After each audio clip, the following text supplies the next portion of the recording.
2013, a management team by Clive Feltham, who's a GRA CEO, signed management deals with Nama and Galliard Homes to run the 4 tracks.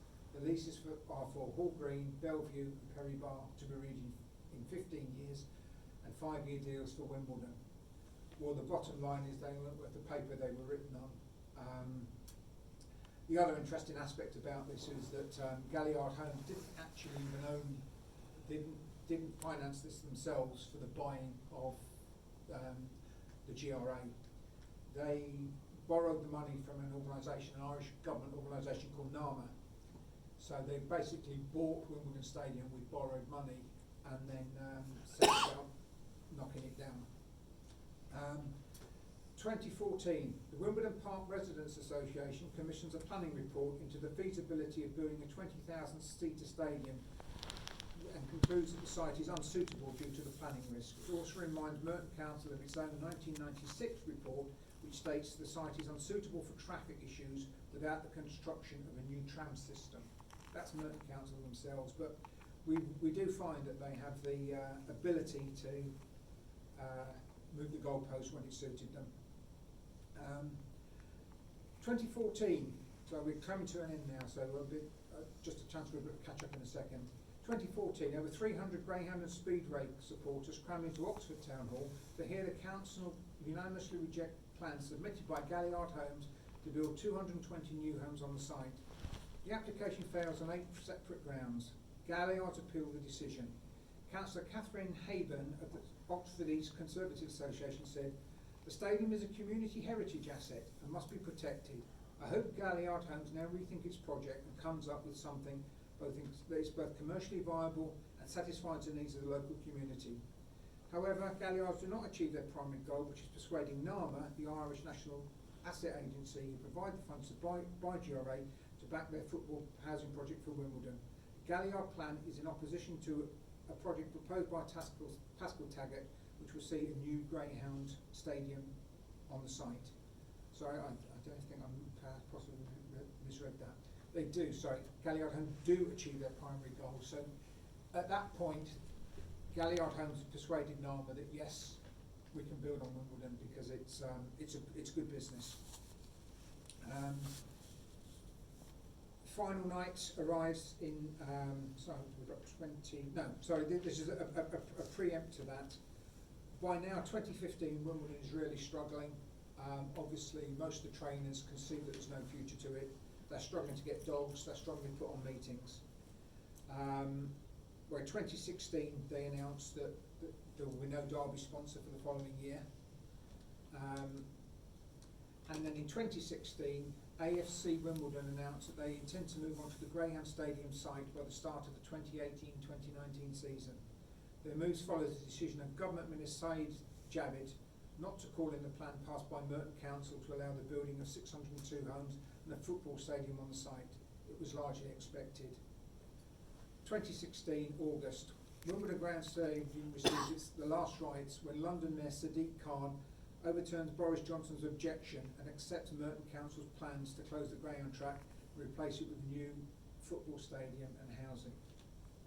So that's kind of it. The final closing date, of course, was in 2017, March the 25th, and we've got the pictures there.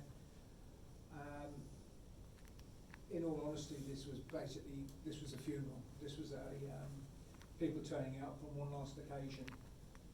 Now, I will just go into one little spiel because I don't know if anybody has anything to say, but I was actively involved in the plan to try and keep Wimbledon as a Greyhound stadium. And I personally don't have any issue with what AFC Wimbledon, in that if I was a football fan and I was an AFC fan, I would fight tooth and nail to have my football stadium. The bottom line is, though, like Mark will attest over there, I'm sure, us Greyhound people get very fed up when poor Wimbledon AFC were thrown out of their home. It wasn't AFC Wimbledon, it was Wimbledon Football Club that went to Selhurst Park and then became the MK Dons. Now, the reason that came about was due to Merton Council, because what many people don't realise is that if you go to the end of Plough Lane where the original football ground was, there was a covenant on that site that was lifted by the Labour Council to allow Sam Haman to develop that site. And had they not agreed to do that, and they subsequently had to make a public apology for doing it, had they not done that, this would never have come around. Sam Haman sold the site for housing, made a fortune and disappeared. Merton Council then, in their touch of guilt, then decided that they would kick the greyhounds off. What's interesting is that I referred previously to the Oxford situation. Galliard Homes tried to do the same thing at Oxford. Oxford Stadium told them where to shove it, and Oxford's Stadium opened as a Greyhound Stadium 18 months ago. Had Merton Council had any level of integrity, they should have said the same thing, but they didn't. I was actively involved, and there were two meetings that sprang to mind, because I had absolute faith that Pascal Taggart's plan was a very, very good plan for the people of Wimbledon. I'm absolutely biased in my view, but I think anybody to look at the two plans for ASC or for the Greyhound Stadium would view that for the people of Wimbledon and Merton, the Pascal Taggart plan was the better one. I remember two particular meetings, and one of them was a government minister meeting, and basically I don't understand planning law, but I believe that there was like a London plan. So before you could even apply for planning permission, you had to apply to have a site rezoned so that you could potentially apply for planning permission. And I went along to that meeting. Jim Kremen was there. Quite a few Greyhound people were at the meeting. It was in Merton Town Hall. And as we turned up, there were the Merton councillors, and there were the Galliard Homes, and they were laughing and joking with each other, like old friends, talking about holidays and how their families were. And at that point, I realised just how in bed Merton Council were with Galliard Homes. I'm not alleging corruption, I couldn't possibly, because I don't have evidence. All I say is there was a very close relationship that doesn't strike me as being particularly decent. There was also another occasion where Diane McLean and I went to see Councillor Stephen Alambritis, who was the head of Merton Council, and we went to his office in the main building in Merton, and there it was in his office. It was like a football museum. Signed shirts, footballs, trophies, you name it. And I said to Diane at the time, I said, we're screwed. We're absolutely screwed. We've got no chance that this is ever going to work. And we never did. We never had a cat-in-house chance. And as I said, Merton Council had absolute responsibility. I don't blame AFC Wimbledon. They did what they had to do. I do blame Merton Council, because had they behaved in the same way that Oxford had, with a level of integrity, this would never have happened. I'll make one final point, because I've rabbited for ages and you're bored silly. And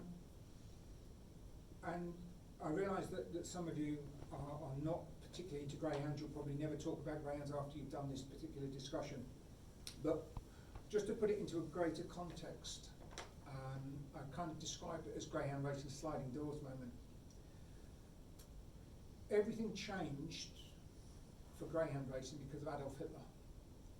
And because of Hitler, because of the war, because of the post-war taxation, greyhound racing was basically wiped out. All the clever guys, the clever businessmen who had seen greyhound racing become the most popular sport in the country, then realised that there was no point in keeping their investment in dog racing. Had it not been for that, in my view, greyhound racing would have surpassed horse racing, and it would have been right up there with football as the major leisure entertainment. The other thing that happened, we referred previously to totalisator. Now, greyhound betting, licensed betting shops weren't allowed to open until 1961. Although betting was licensed, there were phone bets and there were credit bets. There was no such thing as betting shops. So all betting that took place was basically illegal betting. And the vast majority of our bookmakers today, the names on the high streets, William Hill, Joe Correll for Correll Shops, that's now in Tame, Chandlers themselves, Jack Chandler, the original person who ran Walthamstow, they're all illegal gamblers.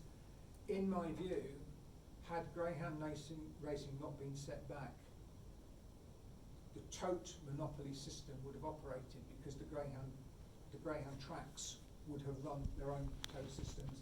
Betting shops would never have got a foot in, because greyhound racing was so powerful coming into the Second World War that the entire structure of how people bet and how they gamble would have been entirely different.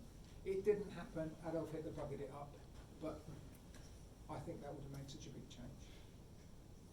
I think that's it. Thank you.